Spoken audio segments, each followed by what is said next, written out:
bakit ka tumigil dito sa part nito? At Technician 1, nasan ka na? Technician 2, nasan ka na?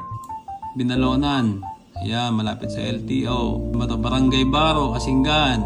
What's up mga ka-aircon? Panibagong umaga, panibagong pag-asa. Ngayong araw ay share natin mga ka-aircon ang solusyon sa problema natin sa pagmomonitor ng mga sasakyan natin.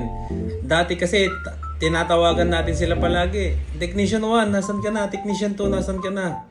Nagtatanong din yung mga kliyente natin. Engineer, nasaan na yung mga technicians natin? Ano pong update? Nasaan na ba sila? Pupunta na ba sila? Malapit na ba sila? Malayo pa ba?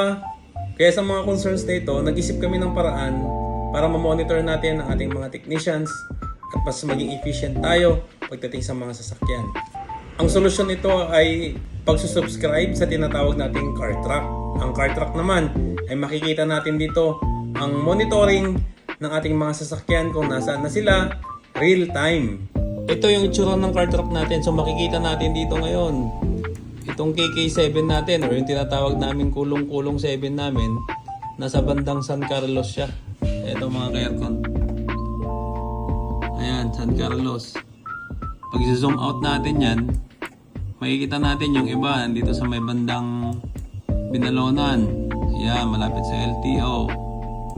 Yung isa naman nandito sa may Barangay Baro, Asinggan. Ayan.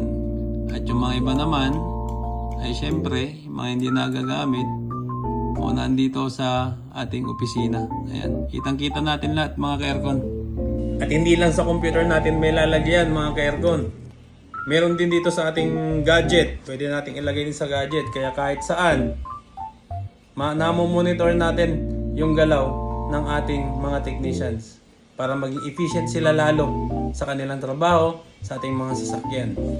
May feature din ito mga ka-aircon na makikita yung pag-on-off ng mga sasakyan at yung pagpigil nila, mamomonitor lahat doon, makikita mo lahat kung saan sila tumigil, anong oras sila umalis. Kaya mako-question natin sila, bakit ka tumigil dito sa part nito at tagal-tagal mo dito, bakit nakapatay yung makina mo ng ganitong katagal?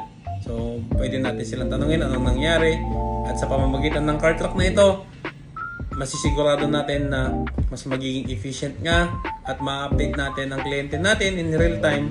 Sa mga katulad natin nasa industriya ng aircon or may mga sasakyan kayo pang negosyo, din yung gamitin itong car track na pang monitor na inyong mga sasakyan. Dahil malaking tulong ito. Sana may natutunan tayo ngayong araw mga ka-aircon. Hanggang dito na lang. Salamat!